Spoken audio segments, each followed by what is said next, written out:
Welcome to Three Devs and a Maybe.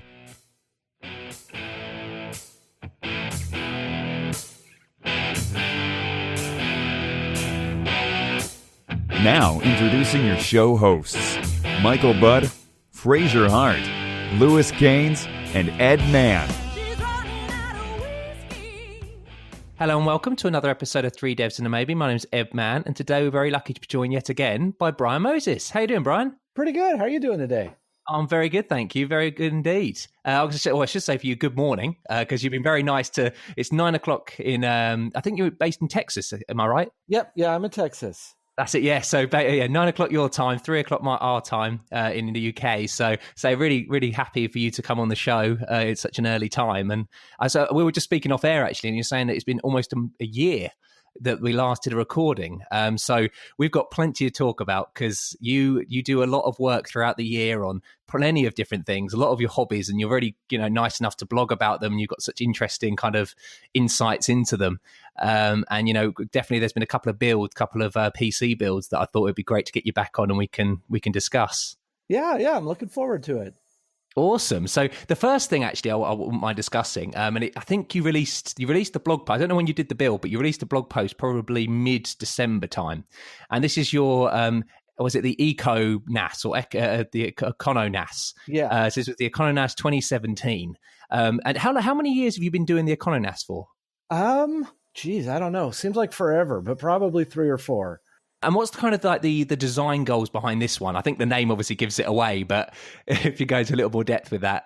Yeah, ultimately, I kind of wanted to show to everybody how economically you could actually wind up building your own NAS at home and really clobber kind of the off-the-shelf offerings from, the various manufacturers.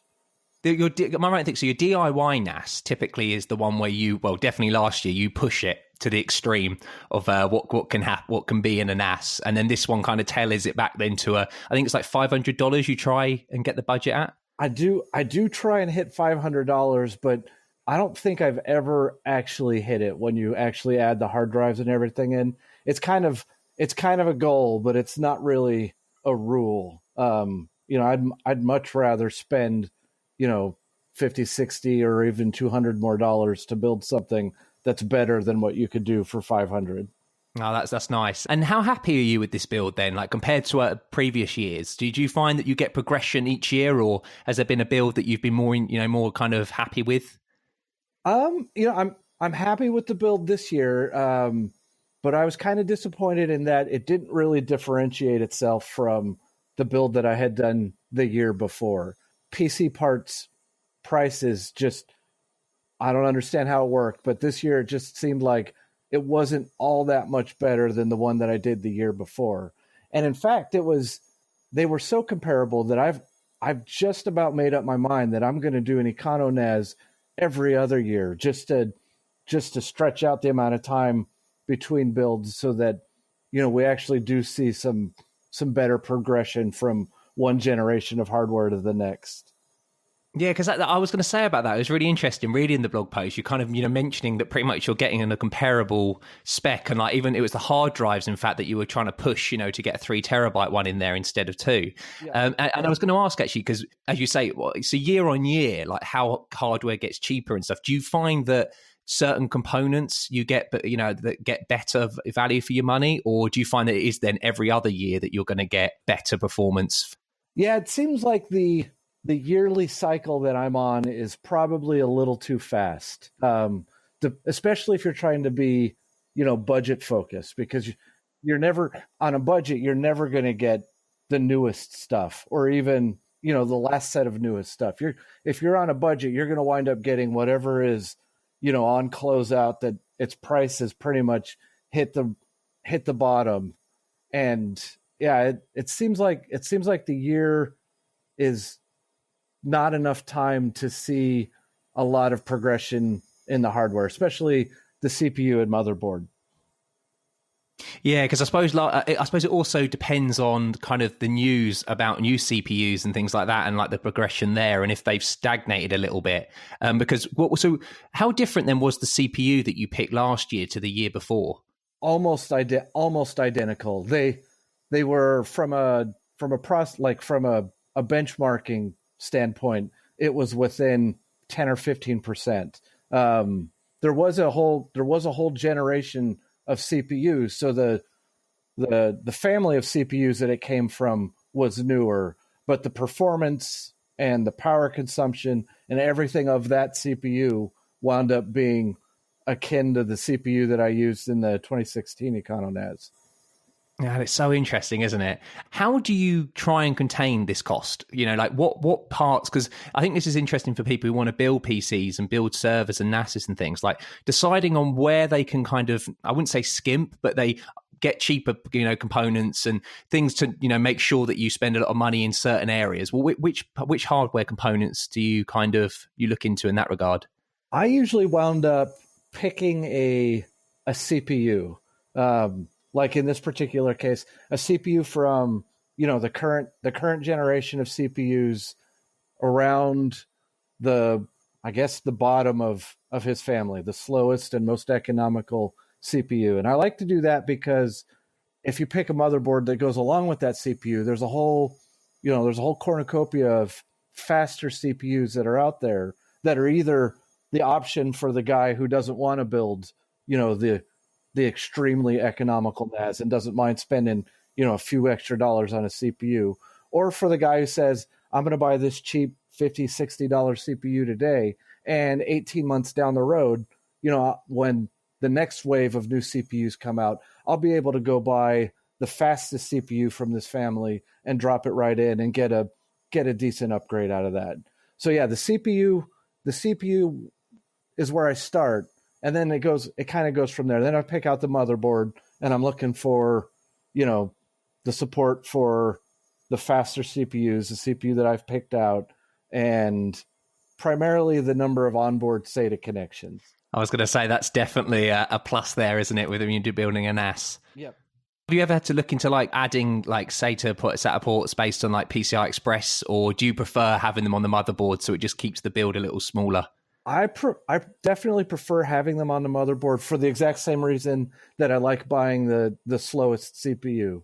If you've got a free PCIe slot, that's another upgrade down the road. You just drop in a new HBA and you've got all the room for more drives if you've filled everything up already.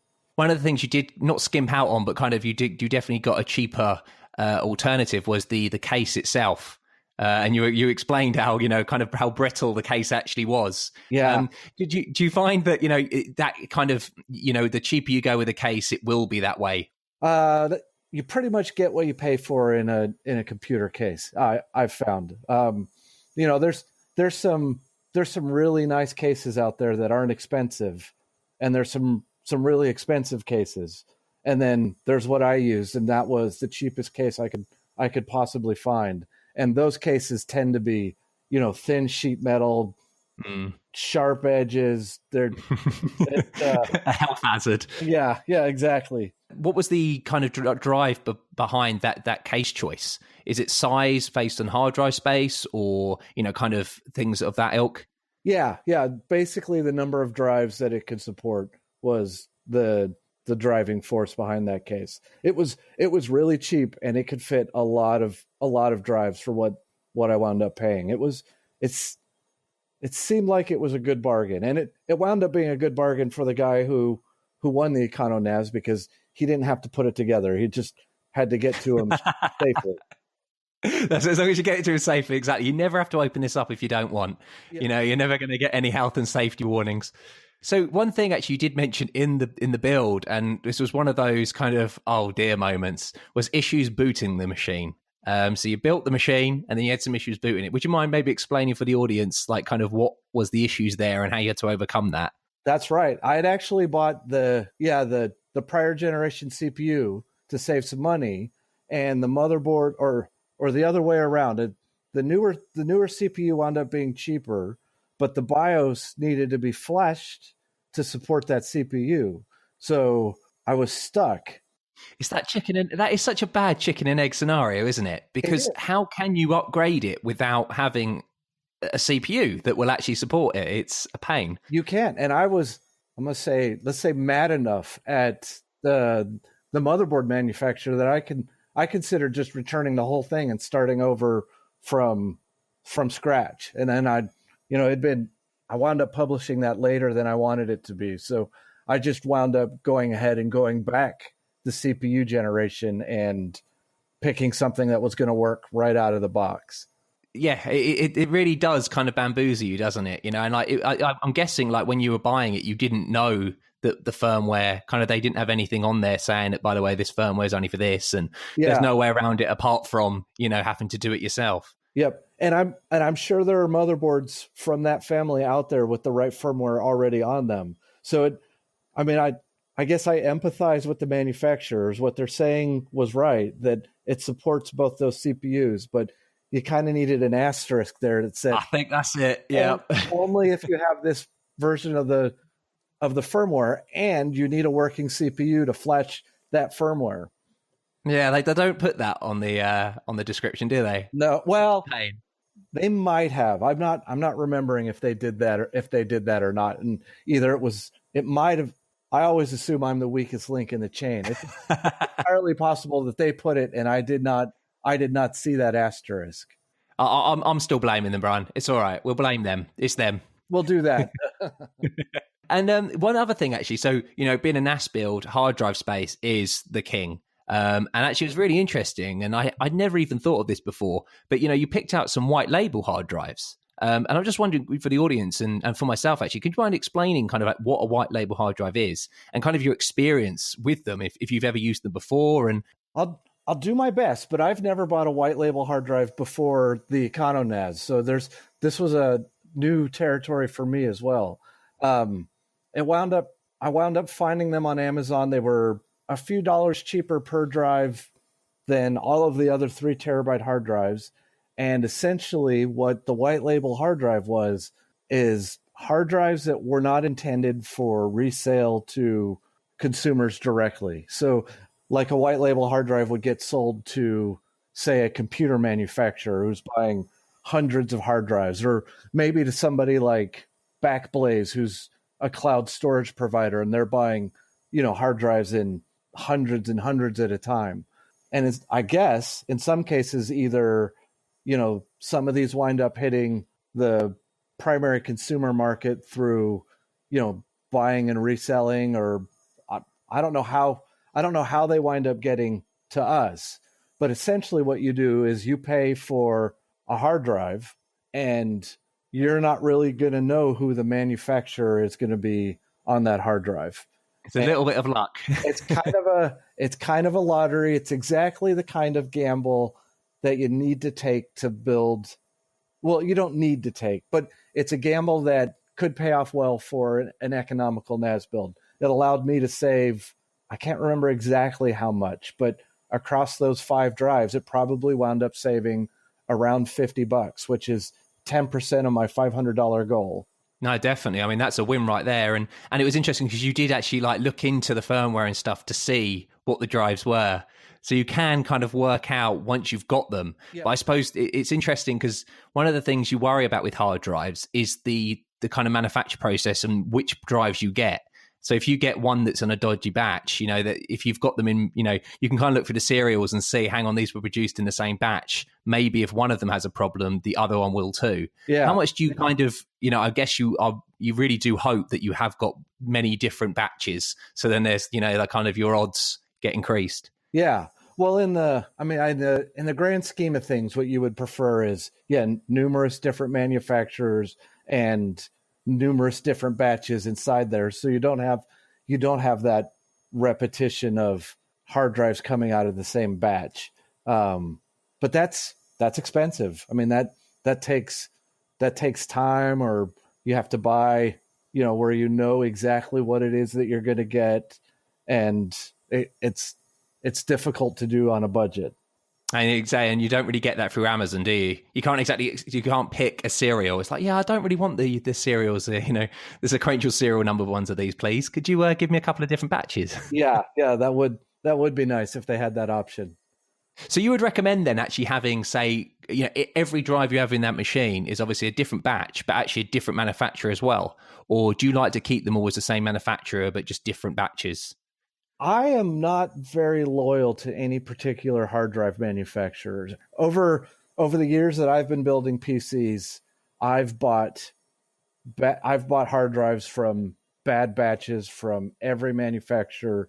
And if I started too many times. yeah, exactly. Well, not burnt too many times. Just realize, hey, this is the nature of their business. You're eventually going to buy a whole bunch of drives from a manufacturer that, for whatever reason, skimped on a process and wound up having a whole bunch of drives go out there that were bad. And, the only real way to do that, to, mitigate that risk, is to buy from as many manufacturers as you're willing. And hopefully when you're buying the same model and hard drive, find a way that you can get drives from different batches. About the best piece of advice I can give on doing that is, if you've decided, hey, I'm going to put 4 Western Digital 4 terabyte red hard drives in my NAS, then maybe you buy those drives from 4 different vendors, Amazon and Newegg and, insert. Yeah, increases the odds that you're not going to get. Yeah, it doesn't guarantee that every single one of those drives aren't going to come from the same batch, but it increases the likelihood that they're all from different batches. That makes a lot of sense. And the converse is true of that too. I mean, the more different batches that you have, the more likely you are to buy a drive from a bad batch and to have problems with the drive. I mean, you're kind of damned if you do and damned if you don't on that. And that's why you buy a NAS and you make sure you have extra drives worth of redundancy in there. I mean, it's not if a hard drive's going to fail. It's going to be when, and that's protecting yourself against that. Expecting failure is a lot better than kind of, being scared of it. Just embrace the fact that it's going to fail eventually. Yep, exactly. That makes a lot of sense. And do you find then with the hard drive, speaking a lot about hard drives here, like that is the key, I suppose, because your data's on there, that's the key part of a build like this, where it's most likely to have failures? Or do you think the memory is something that you've had more in the past? How's your experience been with each component, like PC component, and failures of some kind? In all of my PC building experience, the thing that's most likely to fail is my satisfaction with the hardware. Newer hardware comes out and I upgrade it always. I guess of the stuff that I've had and messed with here in the last few years, the components I've had fail the most are hard drives. They're the ones, and they're the most important, sadly. Yeah, they're the ones that have the stuff that you can't replace. And how did you find then the burn-in testing? Because we did speak about that on the last couple of episodes we did, and kind of, like talking, kind of like about the process. We've already spoken about how, you go about doing this, but in this build, how did you find it? It's surprisingly, I always expect on the economical builds that something's going to be flaky, and in this particular case, it went pretty well. Do you put it through the same paces as your DIY NAS build? It's a pretty simple process. So I like to, the first thing I like to do on the first boot up is, run it through 3 passes of mem tests to look for any kind of errors there. And then, it usually winds up going for more than 3 passes, because that's something that takes hours and hours to do. And I usually build a NAS over the weekend. So sometimes Sunday I post it for the first time, and then I let it run sometimes all week. It'll do dozens of passes because I don't know if I'm lazy or you forget about it. Oh, look at that. It's still going over there. That's kind of cool. But after 3, you're really just kind of wasting time. And then after that, I like to do a series of kind of, CPU torture tests where I'm peg the CPU at so mean.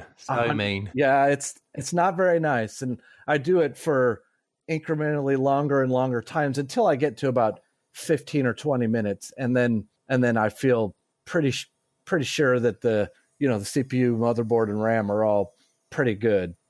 No, that makes a lot of sense, though. I mean, you're better off knowing when you first build the machine than a couple of months down the line when you're starting to use it in production or using it, for your leisure, and then realizing, oh dear, we're having this random problem. Exactly. Yeah, I'd much rather run into that problem when I'm excited about putting it together and working on it, rather than a year later when I'm not so excited about troubleshooting why Exactly it is. Yeah, it's like opening back up that case, which you get the gloves back on. We've got a health hazard again. Exactly. And one thing actually you did, I think it was last week, it was a live stream, and I really enjoyed this. Like, I watched it after the fact, and it was of building your own home theater PC. I was wondering, like, how did you find the live stream experience, and do you plan on doing any more? Sweaty is how I found it, and awkward. Holy moly, it was really uncomfortable.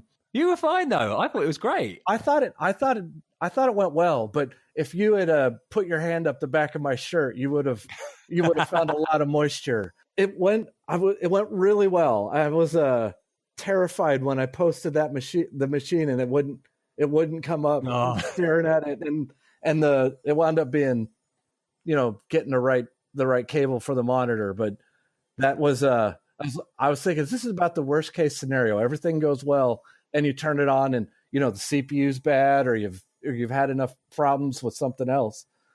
But the experience of live streaming was pretty interesting. I liked it. I thought it was fun. I thought that maybe a 2-hour PC build probably wasn't the best way to do it. I'd rather do something. I think if I do another live stream in the future, I'd rather do something more along the lines of maybe like a Q&A session. Have a bunch of people come in and ask NAS related or home theater related questions, and see what I could do to answer them, so that I'm not trying to. That's what wound up being the hardest thing to do. I was doing two things at once. I was trying to be a host and look at the camera and talk to the camera. I don't know how you did that, and while focusing, and then going, oh dear, I need to make sure that this actually posts at the end, so I better keep an eye on this. My buddy Pat was in the background. You didn't see him, but just about every time I look up and look at the camera and talk to the camera for a few seconds, he's pointing at it and saying, pointing at the camera. Oh, brilliant. No, I thought it went really well. I really enjoyed it. And what actually drew you then to build like a home theater PC? It was, I can't remember what I was griping about at Pat one evening at dinner. I think I'd run out of HDMI connections on the back of my TV.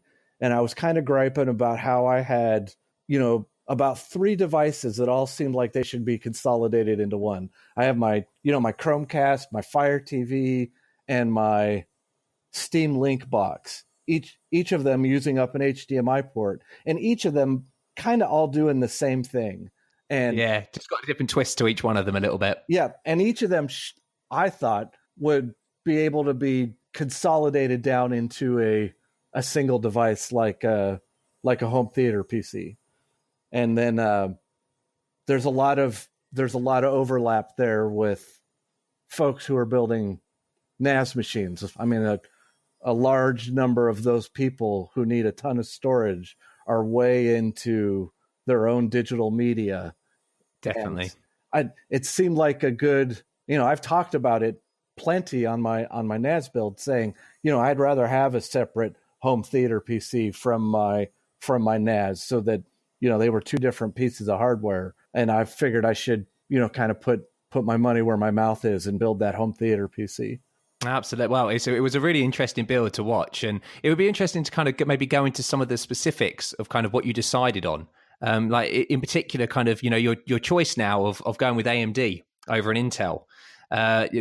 Since we've done our last podcast last year, AMD have seemed to be coming back. They are, they've been making some noise really with the new Ryzen and Threadripper. They were quite scary, scaring Intel a little bit. Would you mind maybe explaining kind of like, what's so good about Ryzen and Threadripper and kind of that type of thing? Well, and I've been a bit of an AMD guy forever, going back to one of the very first computers that I built. In fact, I want to say my father's first computer was an AMD CPU way back in the 386 days.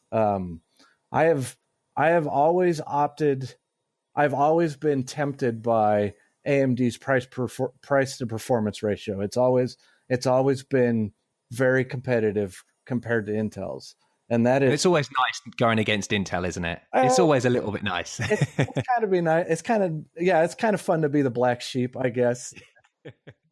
But yeah, I mean that ultimately wound up being the difference maker for me. I wanted a machine that I could play most of my Steam library on at my TV if I wanted to. Not necessarily all of it. I mean, I understand that that's not possible. But if as most of it as I possibly could, and that's why I wound up settling on the 1500X. And how have you felt? Because have you actually? So I know the blog post hasn't come out yet, but have you like installed the OS and started using it? Nope, I've got the OS over there right now, waiting to be loaded. That's the exciting times! Exciting times. That's the next part. I can't decide. I can't decide what I'm going to do next. Either write the hardware blog portion, and then move on to the software, or do both. Build the machine and then write the blog. I haven't quite decided yet. Oh man, decisions. Yeah, it's fun to have them.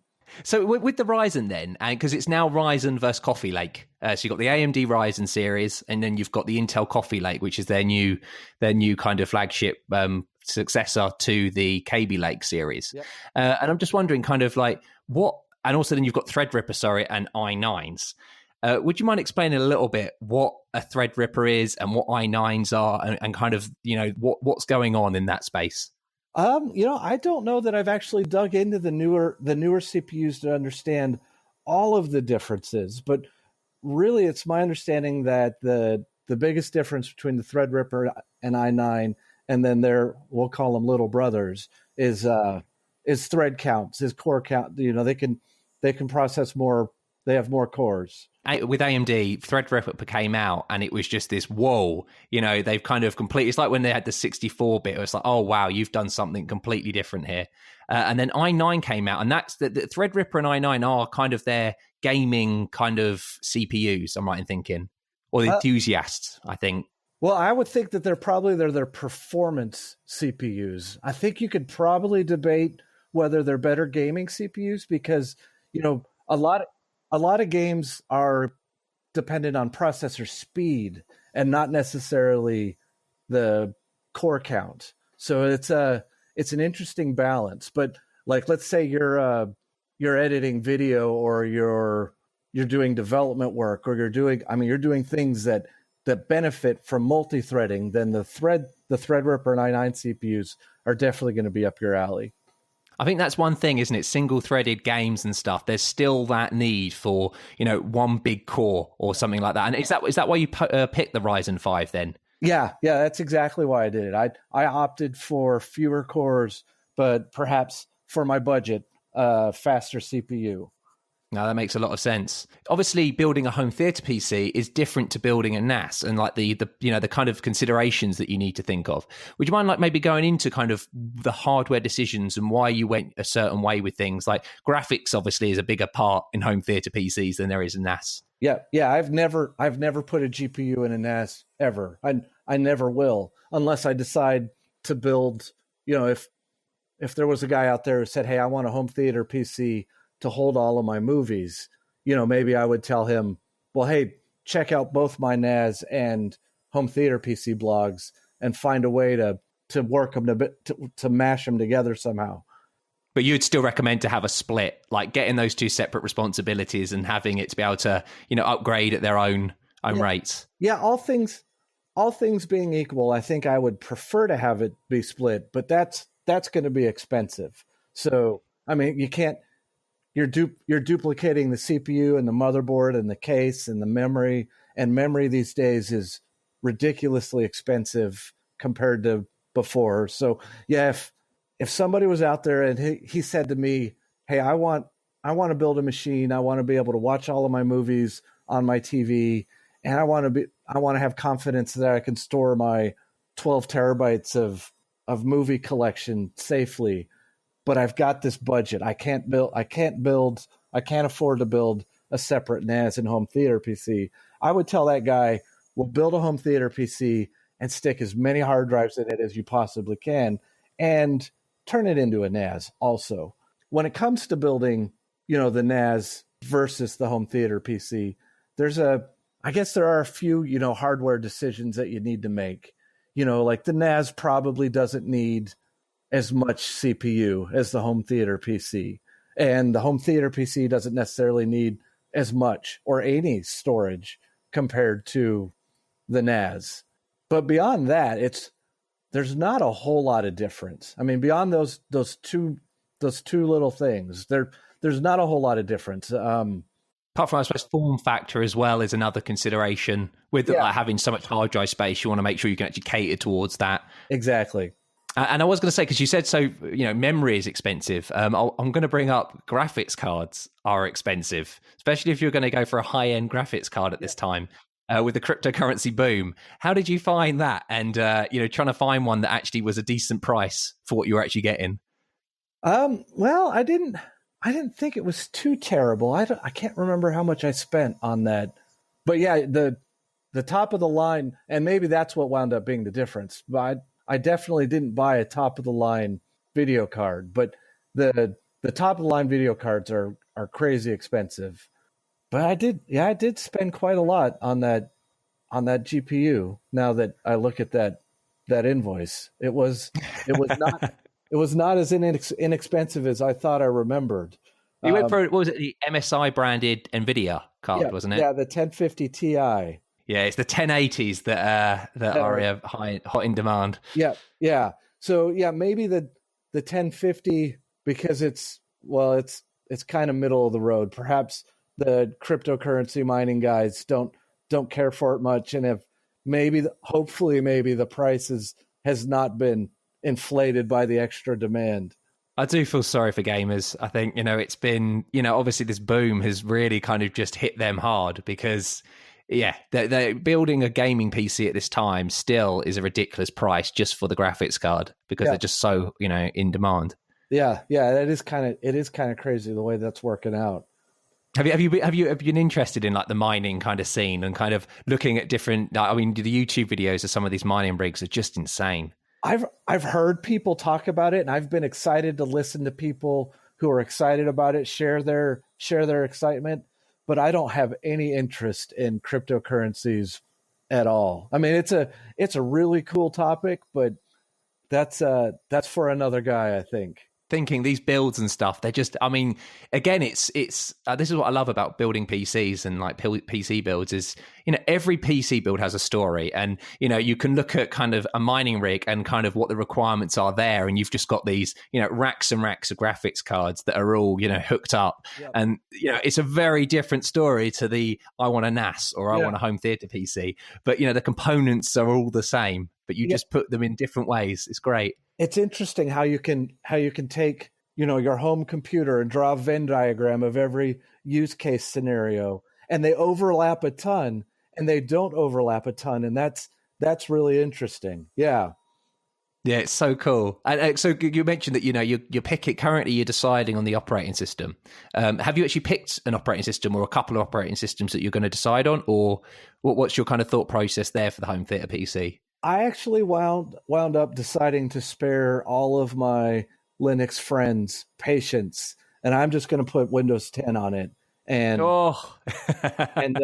and run it on there. That I already taxed their patience with all of my questions when I run into a problem. So I figured I'd give them a break when I was adding this new PC. So with Windows 10 then, because does Windows 10 have like Media Center built in already? Like, I'm back in the days of like 2005 Media Center. Yeah, I'm not sure. Now I could be wrong. This is part of the blog that I have not researched very well, but it's my understanding that I can run Kodi or XBMC right on top of Windows or whatever operating system that I want to run it on. Yeah, you get the best of both. And obviously now, because it used to be I remember it back in the day when it was XBMC, then it moved to Kodi, and then everyone's been getting these Kodi boxes quotes, so now they've moved back to XBMC. That's interesting. Oh dear. I feel, again, that project, it does annoy me a bit because you're penalizing the project that isn't, it's the plugin architecture on top of it that people are producing these, things that are illegal. You can't blame the project for that. It's the people making the plugins. Yeah. So It just, and XBMC isn't really a nice name. I suppose Kodi isn't very, well, it kind of codec, you can kind of see why they would name it that. Yeah, that makes sense. Kinda, maybe. I don't know. It's a cool name. But yeah, so you're going to run Kodi on there then. And then like the Steam library, I'm not really clued up on that. So the Steam library, like say with the Steam box, that streams... Because I remember there was like this idea that you'd have these big servers and then you'd have this dumb box in your home and it would actually stream like content, essentially games from the server. Yep. But with Steam, is Steam doing that, or is it actually playing the game on the actual hardware? How's that working? It's magic. I don't really understand how it works, but I assume it's a little bit of both. Like that something's getting cached and processed on the Steam box, and it's being served up by the. What are the specs of the Steam box? You know that? Have you had a little look into them? It's been a while since I looked at it. They're not all that impressive, and they're not all that expensive. Pat on his site, patshead.com, actually has a really cool Steam Link blog. Oh, nice! And he always pings me in Google Hangouts and tells me when the Steam Link has gone on sale, because he sees an immediate spike to his Steam Link blog in his web metrics. But yeah, cool. I'll definitely put that in the show notes. Yeah, it's a really good blog, and his blog is why either his research into that blog or the publishing of that blog is why I went ahead and picked one up, because they're not expensive, and we've played some things over Steam Link on our TVs, and it's worked out pretty well. Now, we couldn't do something like whatever the latest Call of Duty or Battlefront games are, but some of the funner, top down button mashing games we've done over there, and they've been a lot of fun. It's a great idea, though, isn't it? I mean, this idea of, the cheap Android kind of boxes and things like that. And, you just have a very simple, dumb client that then, much bigger servers at the end. And the gaming kind of thing, I mean, there's so many factors, though, with gaming, with ping, with latency and stuff that you have to consider that isn't as easy, which you can get away with kind of like just streaming streaming movies and stuff. It doesn't work the same way in the computer world, but it's very cool that they're doing these type of things. Yeah, I like it. I mean, when I was a kid, you had your gaming console at one TV, and that was it. If mom and dad were watching whatever TV show they were interested in, nobody was playing any games on the other TV. And now it's cheap enough that you could put one of those boxes at every TV in the house, and you just walk over there with your controller and plop down and start playing. I think that's amazing, and that probably shows how old I am too. No, it is great. It really is. And so you're hoping then, so this home theater PC then will get rid of the Fire TV stick, the Chromecast, and the Steam box then? Yeah, I'm hoping at least it would be ideal if all three of them could get consolidated down into that one device. But if I only got two, that would be good too. Or one of the things I was considering was putting some sort of capture card into the home theater PC and then plugging the Fire TV and the Chromecast right into that. But I don't know if I want to do that. That's expensive. Yeah, it starts getting more and more, doesn't it? Yeah. This is always the problem. It's so easy to go crazy with these things. Well, like your DIY NAS build of last year, it's very easy to go crazy. The slope is indeed slippery. Oh, man. And actually, so speaking of the DIY NAS build, so it's coming that time again, 2018. What has been your thought process going into this build and kind of what you're planning to do? Well, I keep looking for something. Now, this is probably an unfair, measuring stick. I keep looking for something that's going to be better than what I built last year. And that's going to be hard, right? I mean, I built somebody pointed out a $3,500 NAS last year. That's a tough. You've definitely set yourself up for a big task. And I don't want to. That's not a thing that I want to repeat. I mean, I did that last year with the very, very specific purpose of building a NAS that could also be, a VM host. And I don't necessarily need to do that every single year. So I've kind of mostly been keeping my eye out on what I think would be a good DIY NAS without maybe the focus on having the Xeon CPU in there. So what I've really been waiting for is the next of the Intel C series CPUs. The earlier DIY NASs the prior years have been built around the Intel C2550 and C2750 CPUs. What was the benefit of those then? What characteristics do they have? They are low power CPUs is essentially my biggest draw to them. They had high core counts. They're kind of out of the Atom family. For whatever reason, for these DIY NAS builds, I am enamored with low power and incorporated into the motherboard. I don't know why. I can't explain it. It's been a draw of mine. Mostly it's because they come in a small form factor. I mean, it's a number of things. It's a small form factor. It's low power, and at one point those C2550 and 2750 motherboards were inexpensive. I mean, the first one that I bought was like $250. I can't remember exactly. And since it came out, they're so popular that those same motherboards today still sell for up to $500. And I don't understand that, other than maybe they didn't produce that many of them, or they underestimated the demand, and now now there's just not that many available, and because the supply is low, the price goes high. Intel's supposed to be, or has released, the newest of that series called the Denverton, and I've seen a few motherboards pop up out there built around those CPUs, and as soon as I see, I suppose, the right motherboard, the one that I think will be the next candidate for the DIY NAS, I'll get busy buying it and all the other stuff that goes along with it. Oh, very exciting. And do you have like kind of ideas on like the hard drive space, or does it all come around like, once you've decided on the motherboard and the CPU, then you go to work on the other bits? Yeah. Once I've bought a CPU and motherboard, I'll start looking at, what I think is the right hard drive to choose, the right balance between the number of drives and the amount of storage, and then I'll go from there. That is really, really interesting. And I'm looking forward to seeing the updates on that, because it's always fun seeing what you choose, and, kind of, it's just these stories you get with these builds. It's just so much fun. Yeah. One thing I was going to ask, actually, because you do these two builds and you do them, both of them each year.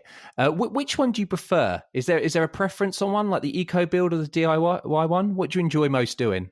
I enjoy the DIY NAS build because I always attain my objective. Whereas with the EconoNAS build, I've set an objective that it almost seems unattainable. So while I'm always happy with building the EconoNAS and the choices that I've made and how inexpensive it is, I've still yet to hit that $500 goal. And because I don't hit that goal, it kind of feels like, I don't want to say a letdown, but just man, I did really good, but I didn't quite do the best. Have you thought about like maybe incorporating eBay into this and trying to get like an eBay NAS build or something? I could definitely build a NAS for $500. That's great.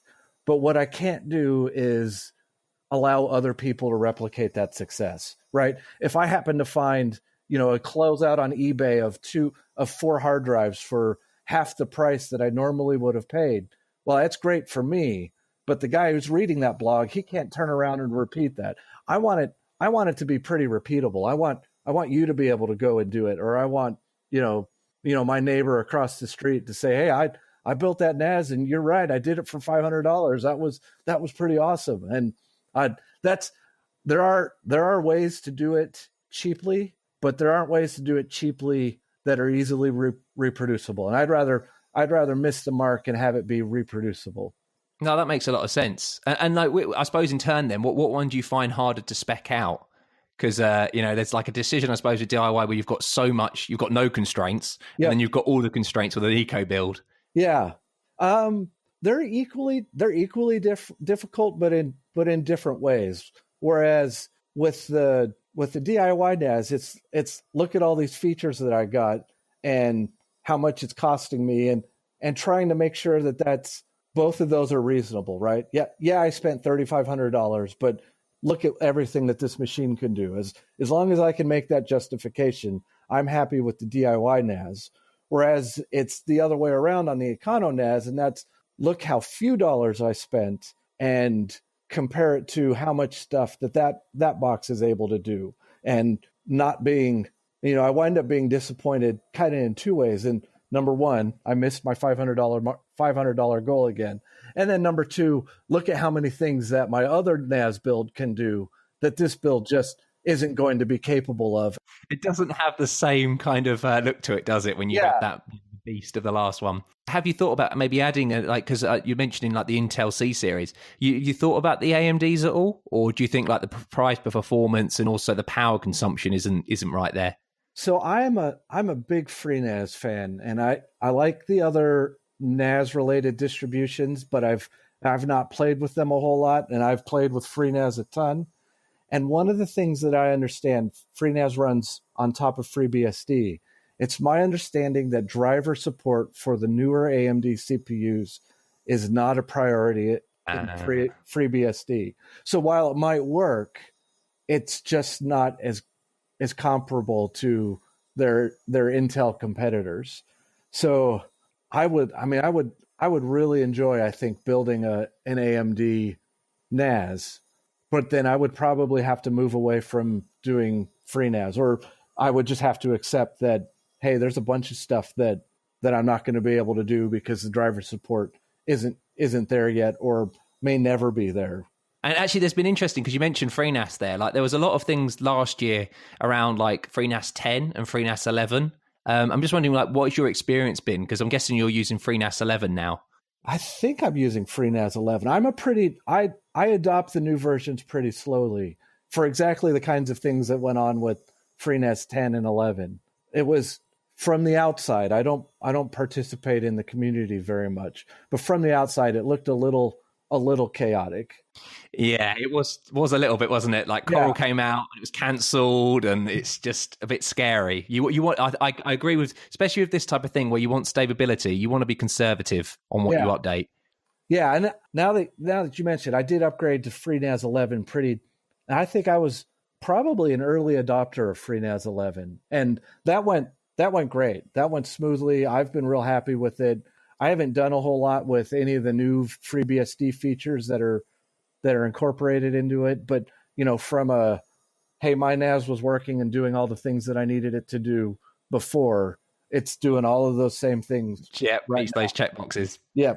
Yeah, because I think is it like 11.1's out or something with Docker support and all these kind of things. It's what's so good then about, because I currently on my server I'm currently just do a vanilla Ubuntu with OpenZFS on it. But like what for you kind of is the nice thing about FreeNAS? FreeNAS saved me from having to go to the command line and do anything. I make fun of my coworkers for as much time as they spend in a GUI and their aversion to any kind of a command line. But I really like it for what I use my NAS for. I really like that I've got a web interface that I just went there. I got everything set up that I needed set up, and I've done maybe 2 or 3 things at the command line, and that's been a huge bonus for me. I mean, I'm exactly the same actually with OpenVPN access server. Or access point, like, you can do this. I mean, all these things on the command line, but sometimes it's just easier to just let someone else deal with it. Yeah. And just provide a nice GUI or a web API admin that you can just deal with it. And, it's like delegate that problem to something else or someone else. Yeah. Yeah. I mean, for me, the ZFS was what drew me to FreeNAS, but what sold me on it was just being able to do all of that from its web front end. And there's so much as well. I'm actually just looking at it now, like just the amount of things it can do. And, like you say, the virtual machines and stuff like that, like it has just ability. And also then Plex, obviously, because that was something that you included in your last DIY NAS build. Yep. It's great. It's really nice. I like it. I think that ultimately FreeNAS and products like it, Open Media Vault, and I'm forgetting the others. They make someone who maybe's only built one PC or maybe's never built a PC.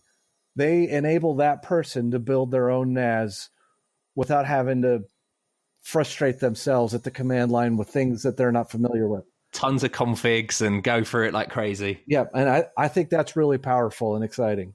No, absolutely. No, I can't agree more with you there. And so, we're talking about these specking out builds and stuff. Like one thing I used quite a bit actually when I was building my one last year was the PCPartPicker.com. I was wondering, do you use any of these products, or are you just a straight up like spreadsheet guy? How do you kind of spec out machines and, compare and contrast? I'm pretty much a straight up spreadsheet guy. I've got a few Google Docs where I've got spreadsheets for every single one of the NAS builds. And, I just wind up kind of throwing together what alternates are out there and putting it all down and adding up prices and pretty much winging it there. I like PC Part Picker. I've looked at things that people have shared out there, and I've tinkered with it, but I've never used it for any of my NAS builds. Yeah, you can't beat a good spreadsheet. It's the most customizable thing. Yeah, it's just a spreadsheet. Yeah, you can do anything with it. I joked around a lot with my bosses in the past, but I've told them before that if somebody put enough thought into it, they could replace me with a spreadsheet. I like daring them. I like seeing what they might do with that. Oh, brilliant. Oh, that's awesome. Because you mentioned also, your blog and everything. Can you write some really in-depth, great articles that are just really enjoyable to read? But by that token, it must take you ages to write them, surely. And the thought that goes into them and the pictures that go with it and everything. Like, how do you have the motivation to kind of keep on with a certain, blog post, and you don't go off on a tangent with something else, and, kind of get these things out there? Well, for starters, I'm a wordy guy. The effort of writing is interesting. I type up all of that. You'd be astonished at how fast that goes. It's not something making the words has never been a challenge. Now going back and trimming out or finding that tangent that I went on for 3,000 words about that has too many words as opposed to not enough. Oh, wow. That's a big problem. And that's not even a huge problem. If I wind up writing 3,000 words about something, then it needs its own blog posts. And I'll usually just copy and paste those out into a new blog post. And I've got a list of blogs that are, we'll call them started. They're not finished, but I've got a perpetual list of things that could possibly be their own blogs that I've written a bunch of words about. And sometimes those come to fruition, and sometimes, more often than not, what they do is they wind up they age themselves, and they just aren't relevant by the time I get the energy to finishing them. I just actually published one of those blogs, the one about Trade Wars 2002. I wrote most of that probably a year and a half ago, and I've been stuck because what I said is, I wanted to write a blog about how I got into all the different kinds of online gaming that I do. And then it dawned on me that I had this Trade Wars game server just laying around, this license that I wasn't using for anything. So then I said, well, when I write that blog, I'm going to stand up a VM out in the cloud, and I'm going to run this game server on it, and we're going to actually play it. And it took me finally getting the gumption of, I hadn't done it before, so going out to Azure and standing up a Windows box and getting this running to bring that blog to fruition. No, and I really enjoyed that blog actually, and it'd be good actually to talk about it now as we're on that note. And like, maybe could you give a little introduction to people what Trade Wars 2002 is, and kind of also what the BBS scene is? So yeah, when we got one of our first computers when I was in middle school, so probably around 11, 12, 13 years old, my dad bought a computer that had an internal modem on it that it had a baud rate of 2400. That was 2400 bits per second or characters per second. Terribly slow by today's measurements. And what people did is they operated their own, they're called them BBSs. They're bulletin board systems. You would dial into their phone number, their modem would pick up and hand you over to this BBS software. And you could do, messaging and chat. And what wound up drawing me in, you could transfer files. That was handy. And what wound up drawing me in were these door games, is what they were called. Essentially, a door was another application that the BBS handed you off to. You'd play that, and then it would hand you back. You would go through that door to reach the door game. And there were, hundreds, thousands of these BBSs, and there were, messaging nodes where you could participate in conversations across numerous BBSs. I even remember when I was 13, awkward little computer geek Brian going to a party that one of the guys threw for all the users of his BBS. It was fun. They were kind of fun times, and this all predates the America Online and things like Prodigy. They came after, and these were kind of the precursors to it. And my favorite of all of those games was Trade Wars 2002. Essentially, Trade Wars 2002 is kind of a space trading game. You move around, it's all text. You move around the universe and you trade 3 kinds of goods at various ports that either buy or sell those goods. And you use that money to turn around and buy bigger ships with more shields and fighters and torpedoes. And you can colonize a planet and build atop of that planet. They call it a citadel. It's kind of like a home base. And, you can arm it and move it around, and you could do all sorts of things. It was a lot of fun then. It's still every bit as fun today, probably more because it's nostalgic than, the gameplay. You have to be willing to read to play, but we've been having a good time. So far, there's about 10 guys that are playing regularly, and that's a pretty good count. No, I think it's absolutely awesome, dude. I really do, and it's really exciting. It's been fun. It's been a blast. And actually, one last thing, because I'm keeping you for over an hour, and I know I'm sure you're itching and scratching to get on with the operating system or some writing. Well, one thing I would love to talk to you about, and this is the discussion of like SSD connectors and the differences. So we're all very, familiar with the SATA port connector, but then there's mSATA, and then there's M2, and then there's NVMe, and then there's PCI Express. It'd be really cool maybe if you could kind of give me or us, the audience, a bit of a download on kind of what these differences are, the performances and things like that. Well, of the 5 or 6, I'm not especially knowledgeable. All of my SSDs that I've bought to date have been SATA SSDs. In fact, I have almost avoided the others. I'm sure in my laptop, I'm sure I don't have a SATA SSD, but that's in my laptop. If I ever had to get it fixed, I'd just send it back to Dell. I don't want to go digging into a laptop. Don't want to be opening up any laptops. I learned that the hard way a long time ago. So yeah, I'm pretty ignorant on the differences between them, but I know the ones, the closer that you get to the actual electronics of the motherboard, the faster that they get. Now, I might be wrong on this. I would imagine the PCIe ones are the fastest. Yeah, that seems to be the case, where the PCI Express seems to be like the go-to, the most expensive, and yeah, you say the most performant. Yep. And then you've got the M2 and the NVMe, but it's very strange that I think the M2 connector can run at you can be not conned, but you can kind of be fooled into getting a SATA connector version of it or an NVMe version of it. Okay. And there's like things around there or some ilk. But yeah, I say I'm quite like, I'm like you, I'm very much like, I'm a SATA guy and that's what I know. Yeah. But with the performance being a thing, a big thing and a push towards it, you're seeing a lot more PCI Express and also now of the M2 form factor.